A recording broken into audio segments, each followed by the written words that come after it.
شام سوریہ مغربی ایشیا میں واقع ہے، عربی جزیرہ نما کے شمال میں اور بحیرہ روم کے مشرقی کنارے پر۔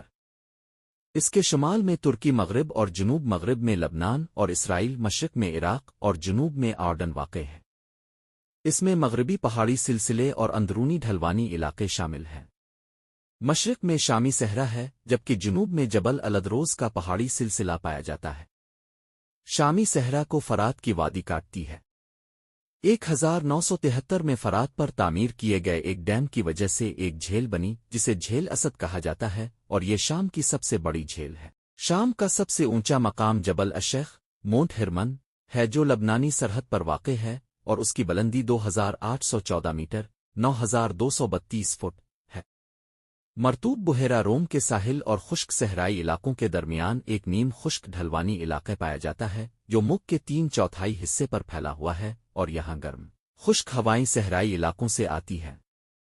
شام میں زمین کی بہت زیادہ کمی ہو چکی ہے، جس میں 28% زمین زراعت کے قابل، 4% مستقل فصلوں کے لیے مختص، 46% چراگاہوں اور میدانی علاقوں کے طور پر استعمال ہوتی ہے، اور صرف 3% حصہ جنگلات اور درختوں پر مشتمل ہے۔